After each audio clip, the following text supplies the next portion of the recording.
Hi, welcome to this session where I'll take you through involving an advocate in MiFedha to request a loan and then get the loan from your prospective loaner. So let's open MiFedha. There we are. First of all, you need to understand that the the loan party, which could be two individuals or a group and a group member or a credit seller and a credit buyer, have an option either to involve an advocate or not involve an advocate. So I'll take you through an example where two individuals are loaning each other. The other two products, that is group products and credit sales products, will basically follow the same flow. So I'll just use one example. So to do this, we start by requesting a loan, and this is a measure to ensure that a person doesn't maliciously loan another person, then proceed to blacklist this person even without the knowledge of the loaned, because of course that would be not very good. It will damage the credit worthiness of the loaned person. So in MiFedha, the loaned person must first request the loan. Okay, if they are involving an advocate, then the advocate proceeds to witness the loan. Then after the witnessing, the loaner will proceed to give the loan or grant the loan request, and the record will be kept. So I'm going to use one phone, but a typical scenario that would involve three people, that is if an advocate is being engaged, of course each of the three would be having their own phone, and each would have signed into the MiFedha. But because I'm just using one phone to demonstrate, I'll be signing out and signing in. So let's assume it's user 19. You can see up there I'm logged in as user 19. Let's say user 19 wants to request a loan from let's say user 17. So to do that, we click on loan requests. You can see there loan requests. There's a button for that. So we click there. I want to request a loan. So as I said, we have the three products: the individual loans, that is pal to loans that involve individuals. Then we have group products, and then credit sales. So for now, I'll just demonstrate loans between individuals. So I click on pal, but the other two will follow the same flow. So we click on request because I want to request. Then I enter the details here. I think these ones are very much straightforward. So I'm required to enter the email of the person from whom I'm requesting the loan, that is the loaner email. So let's say I want to request from his email is MiFedha. Okay, so this person from whom I'm requesting the loan, as well as myself who is requesting the loan, should be already registered with MiFedha by creating a main account on MiFedha. This is another video demonstrating on how to get registered on with MiFedha. So after we've entered that address, that is the email address, we enter the advocate license number. So as you can see, it's optional. So if we are not involving an advocate, then we don't enter it. But because this demonstration actually wants to demonstrate that on how to engage or involve an advocate in our loan contract, we need to enter the advocate license number. So if an advocate wants to work with MiFedha, there's another video I've done on how they get registered with MiFedha. It's straightforward. If you swipe from left to right, you can see here MF advocate, that is MiFedha advocate. Under the under my account, after view, then my account, you can see their create account. So they are required to create an account, and it's there where they are required to enter their license numbers. Okay, so this bit of requesting actually doesn't involve that. I was just, that was a by the way demonstrating from where the advocate license number comes from. So the license number is issued by the licensing authority in a particular country. For instance, here in Kenya, the Law Society of Kenya renews the advocates license numbers on an annual basis as at now. Maybe it will change later. So it is that license number that we are required to enter. Of course, the loan party should have approached that advocate. Most people who involve advocates actually already have other contracts with the advocate, so they are already acquaintances. So you need to inform the advocate that you wish them to witness your loan contract, otherwise they will not. But if you're okay, you can, again, if you do not have an advocate, you can come here and you search for an advocate in your area. If you click there again, you can see here under my account on the fourth part, we have search advocate. So you can search for an advocate in the maybe in the towns surrounding you, and it's not a must.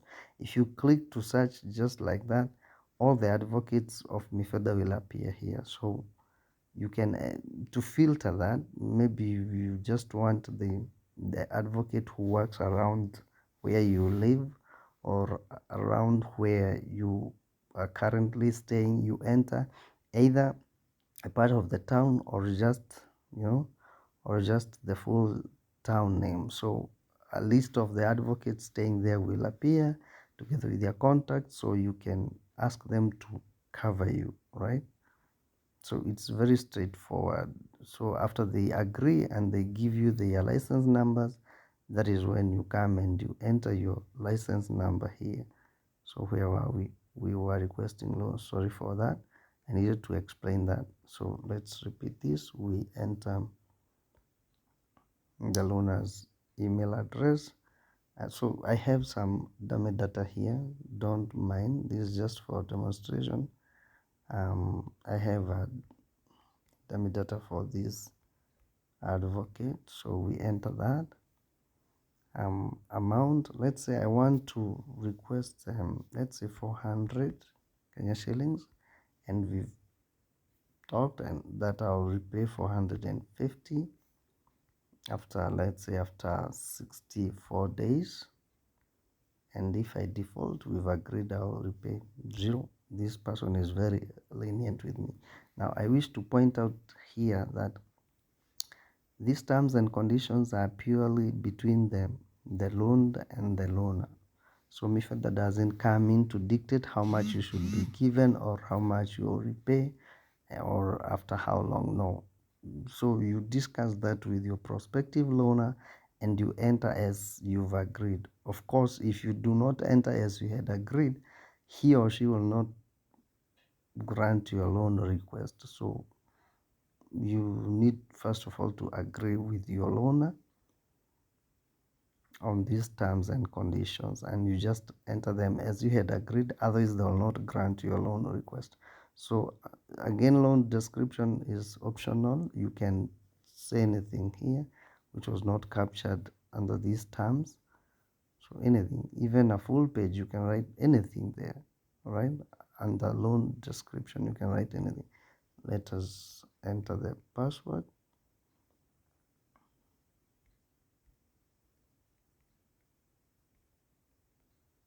And then we click to request. Let us request. So if it is successful, I'll be prompted to send a notification to this, because we are involving an advocate, a notification will first be sent to the advocate that I have requested user 17 for a loan, so that the advocate may proceed to grant this loan. For now, I don't want to demonstrate that, but anyway, it is straightforward. It's simply an SMS to the advocate to notify them that there is a loan awaiting their witnessing on their end. So, but the loan request now is successful. Okay, so user 19, user 19 have requested user 17 for a loan of 400 with all the conditions we just demonstrated there. So now the next step is for the advocate from his or her end to witness this loan. So because I'm using just one phone, allow me to sign out as user 19 and sign in as the advocate. I have some dummy data for an advocate called Boniface. But in a real life scenario, one will not need to be signing in and out. Of course, each has their phone, their own phone, and they are logged into their MiFedha apps. But for me, because I'm just using one phone, allow me to sign out and sign in now as an advocate. This is an advocate here called Boniface that I had created. Of course, again, as I'm saying, this is purely dummy data.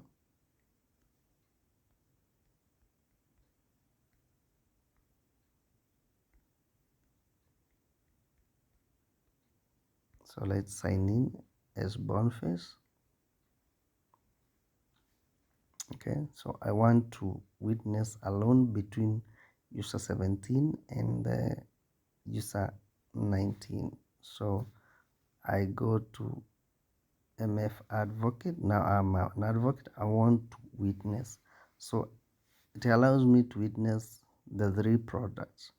That is a loan contract between friends, that is PAL, or between individuals, a loan contract between groups and their group members, a loan contract between a credit seller and a credit buyer. So for now, the loan at hand is between individuals. So I'll click on PAL. You can see there on that segment we have witness, then PAL. So I click there on PAL. It brings me a list of loan requests. So you can see the one that has just been generated between user 19 and 17, and it is saying we humbly request that you witness our loan contract amounting to, these are the details that user 19 has just entered, and then their contacts are given there, so the advocate can confirm whether this is really the agreement before he or she witnesses. If he or she doesn't agree with these terms and conditions, maybe they had not agreed this way, the advocate can decline. But for now, let's do witnessing. So let's witness. All right, so this is now the advocate on their end. Maybe the advocate is in Washington, in USA, and the loaner maybe is in Nigeria, and the loaner maybe is in South Africa.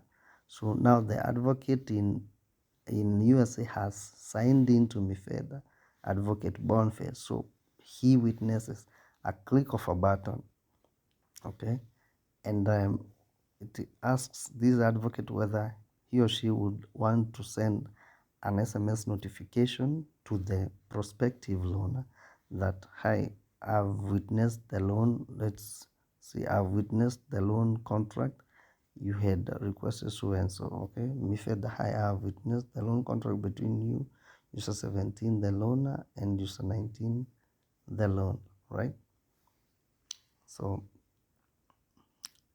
I've already witnessed this loan, so it's done. If I refresh this, you'll see it will disappear because I've already witnessed it. You can see it has disappeared. Okay, so now the advocate is done, and it is recorded that now it is witnessed.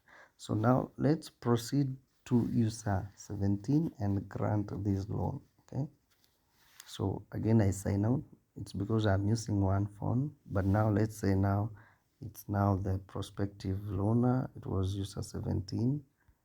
Let's sign in as user 17. So So that now user 17, now imagine now I'm the loaner. So I sign in as user 17. You can see there, hello user 17. So now I'm signed in as user 17. And remember, user 19 has requested me for a loan. Okay, I'm using one phone. Please don't get confused. So that's why I'm signing in and signing out. Otherwise, in a real life scenario, this would not be happening, because each of these users, the prospective loaner, the prospective loaned, and the advocate would be having their own phones. So they would not need to sign in and out. All right.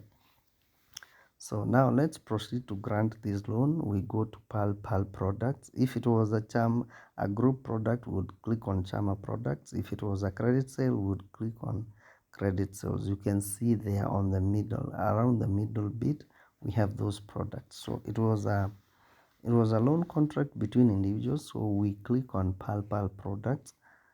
There on the most bottom segment, you can see view to grant a loan request. So we have a request that is loan contract. When we are not involving an advocate, we call that non-covered. You can see non-covered. Okay, it's shortened form for non-covered. Now we've just involved an advocate, so we should click on covered, because it's covered or witnessed by the advocate, Boniface. So I, user 17, now wants to grant a loan request from user 19 via an advocate who has already witnessed the loan contract. Okay, so I click on covered there below. So a list of the loan requests will appear here, and you can see it's here. It's saying, hi, user 19, it's user 19. Kindly loan me Kenya shillings 400. I commit to repay a total of Kenya shillings 450 within 64 days. Default penalty of, these are the details we entered, and these are a phone contact there, so that I can confirm. If I'm not okay with this, I decline. That's why in the beginning I said that when requesting a loan, make sure you enter the details as you've agreed with your prospective loan. Otherwise, they'll decline. Okay, so let's assume I'm okay. This is what we had agreed prior with user 19, and I'm okay with these terms and conditions. So I click on accept. Okay, then we enter my password. I, the loaner, now, please.